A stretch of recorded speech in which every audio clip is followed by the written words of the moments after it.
On connaît les jardins familiaux, les jardins ouvriers, mais par contre, les vergers collectifs, c'est beaucoup plus rare. Eh bien, il y en a un dans le 12e arrondissement que nous sommes allés visiter.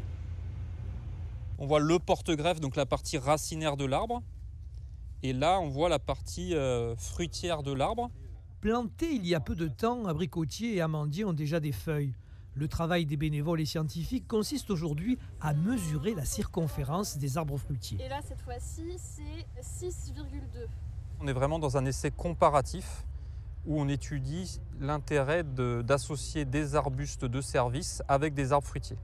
Et comme quand on associe deux choses, on peut avoir des bénéfices ou de la compétition. Les arbustes de service, ce sont les lauriers-thym ou la myrte, par exemple, plantée par les bénévoles avec l'aide des chercheurs agronomes. Deux sortes de jardiniers qui se complètent bien finalement. On a ces deux aspects-là qui rend le projet assez original. Et pour l'instant, on a l'impression que ça marche parce que effectivement, les gens viennent de plus en plus nombreux, régulièrement, de manière assidue.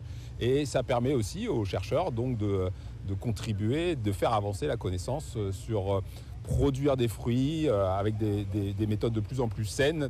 À côté du verger classique, un jardin de la diversité. Les plantes mélangées sont là pour s'entraider. Au centre qui aère les fèves, Dominique, bénévole depuis peu, elle adhère complètement au principe de l'association. Les choses concernant les cultures évoluent beaucoup. C'est quelque chose qui m'a toujours beaucoup intéressée parce que c'est ce que nous mangeons qui nous fait quand même. Et donc je trouve très intéressant de se confronter avec des personnes qui étudient spécialement tout ce genre de culture et puis tout ce que je connais déjà.